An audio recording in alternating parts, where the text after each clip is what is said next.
네, 우리 사랑하는 김현규 청년 모든 여러분들 반갑습니다. 바로 말씀 한번 좀 살펴보도록 합시다. 전도서 7장을 좀 보려고 합니다. 아침에 새벽 예배 끝나고 왔는데 아침엔 그래도 날이 참 좋네요. 여러분들 오늘 하루도 좀 이렇게 시험 기간이라 다들 바쁘겠지만 주님이 허락하시는 한해서 좀 은혜 누리고 나아가는 여러분 되었으면 좋겠습니다. 1에서 10절까지인데 한번 볼게요. 좋은 이름이 좋은 기름보다 낫고 죽는 날이 출생하는 날보다 나으며 추상집에 가는 것이 잔치집에 가는 것보다 나으니 모든 사람의 끝이 이와 같이 됨이라. 산 자는 이것을 마음에 둘지어다. 슬픔이 웃음보다 나음은 얼굴에 근심하는 것이 마음에 유익하기 때문이라. 지혜자의 마음은 추상집에 있으되 우매한 자의 마음은 혼인집에 있느니라. 지혜로운 사람의 책망을 듣는 것이 우매한 자들의 노래를 듣는 것보다 나으니라. 우매한 자들의 울음소리는 손밑에서 가시나무가 타는 소리 같으니 이것이 헛되니라. 탐욕이 지혜자를 우매하게 하고 뇌물이 사람의 명철을 망하게 하느니라. 일의 끝이 시작보다 낫고 참는 마음이 교만한 마음보다 나으니 급한 마음으로 노를 바라지 마라. 노는 우매한 자들의 품에 머무름이라. 옛날이 오늘보다 나은 것이 어쩌미냐 하지 말라. 이렇게 묻는 것은 지혜가 아니니라.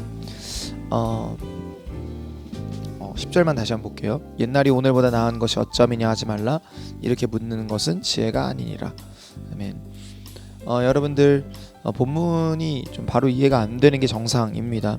근데 한번 보죠. 좋은 이름이 좋은 기름보다 낫다라는 건 여러분의 이름이 불려지고 기억될 때 좋은 이름인 것이 좋은 기름보다 훨씬 더 중요하다라고 말을 합니다.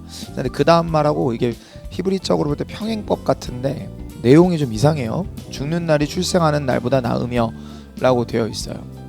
이해가 되세요? 그러니까 좋은 이름이 좋은 기름보다 낫다는 무슨 말인지 알겠고, 죽는 날이 출생하는 날보다 나으며 라는 말이 무슨 말은 와닿는데 둘이가 어떻게 연결되는지가 잘 안 옵니다. 둘은 어떻게 연결해 보는 게 의미가 있을 것 같냐면요, 여러분 이런 거죠. 이 사람이 좋은 이름으로 기록될지 나쁜 이름으로 기억될지는 사실 언제 결정되냐면 이 사람이 죽는 시점에 결정되는 게 가장 정확합니다. 그러니까 데이비드 깁슨의 책의 표현을 빌려보면 한 아이가 태어났다고 쳐보죠. 그럼 한 아이가 태어났어요. 그러면 이 아이가 태어난 출생의 상태에서 우리가 이 아이를 두고 할 수 있는 건 뭐냐면 아유 귀엽네, 아유 뭐 건강하네, 아유 잘 웃네, 또 뭐가 있을까요? 뭐 누구를 닮았네, 이게 뭐 전부겠죠. 근데 여러분들 이 어떤 사람이 죽을 때 우리가 장례식이나 혹은 여러분들 그 이후에 있는 어떤 추도 현장에서 그를 회고할 때 우리는 어떻게 회고하냐면 그는 참 좋은 사람이었습니다, 그는 이런 사람이었습니다, 저런 사람이었습니다라고 회고를 하죠. 그러니까 좋은 이름이고 죽는 날이 출생하는 날보다 낫다는 얘기는 단편적으로 인생이 고통스럽기 때문에 뭐 차라리 죽는 날이 낫고 이런 의미가 아니라 좋은 이름으로 기록되는 건 그때라는 것을 좀 기억하라는 겁니다. 자, 그래서 죽음 앞에 서 있는 현실을 바라보라라고 얘기합니다. 초상집에 가는 것이 잔치집에 가는 것보다 낫다. 그러니까 잔치집이라는 건, 초상집은 어둡고 무거운 곳이죠. 그리고 어떤 의미에서는 정직하게 나의 한계를 마주대하게 되는 곳이 장례식장입니다. 여러분 장례식장에 제가 이제 목회자이기 때문에 자주 보게 되는데 장례를 갈 때마다 느끼는 건 이건 참 비정상적일 만큼 무겁다라는 느낌을 많이 받게 됩니다. 그리고 그 엄연한 현실 속에서 결론적으로 우리는 뭘 보게 되냐면 나의 온전한 한계를 거기서 보게 되죠. 네. 그래서 그런 것들을 묵상해보고 생각해보게 될 때 여러분 인생의 진짜 가치들이 거기서부터 살아나게 되는 것들을 보게 됩니다. 여러분 그래서 우매한 자들은 가볍고 진중하지 못하고 단순히 뭐라고 표현할까요?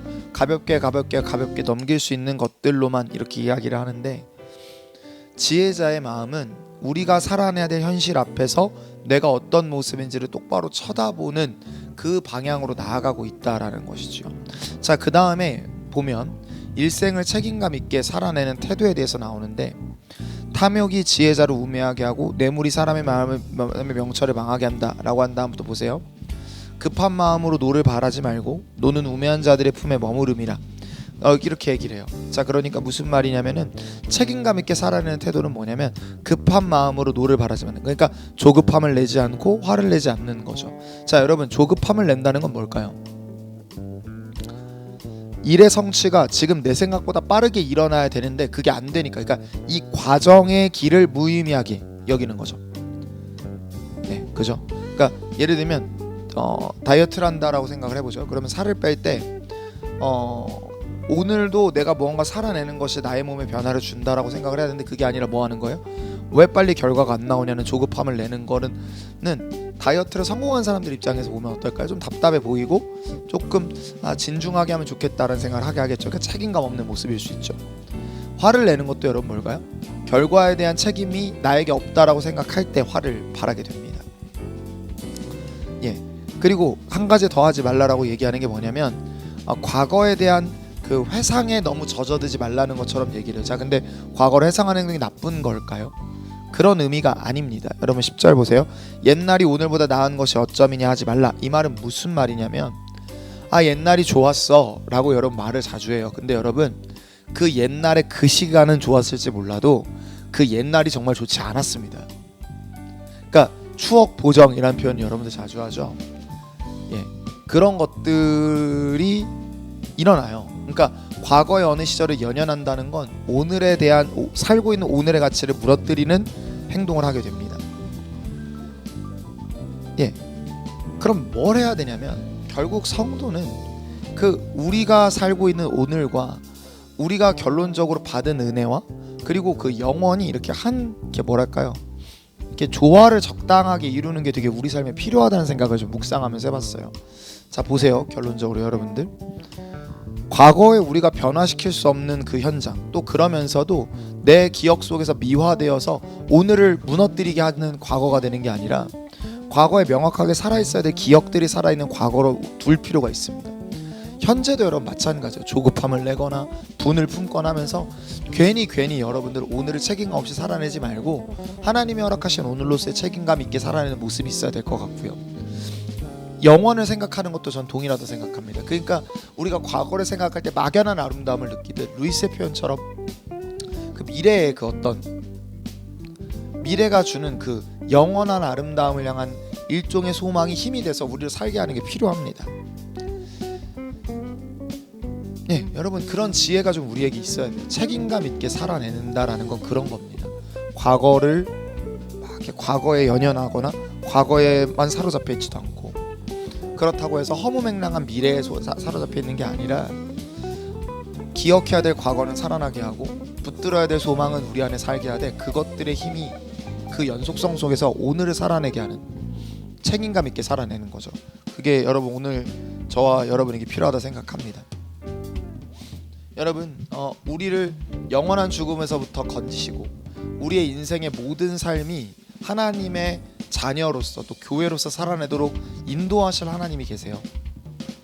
그러니까 여러분 다시 1절로 돌아가서 우리의 이름이 좋은 이름으로 기억될 수 있기를, 그래서 죽는 날 우리 인생을 향한 평가가 하나님 앞에서 좀 온전할 수 있기를 좀 바라며 나아가는 우리가 되기를 바랍니다. 그래서 데이비드 깁슨의 한 책에서 한 표현으로 마무리를 해볼게요. 하나님이 우리로 하여금 그분을 갈망하고 하늘을 갈망하도록 만드셨음을 아는 지혜로운 사람은 향수를 느낄 때 뒤를 돌아보지 않는다. 그는 앞을 바라보게 되어 있다. 그들은 하늘과 본향을 올려다 본다.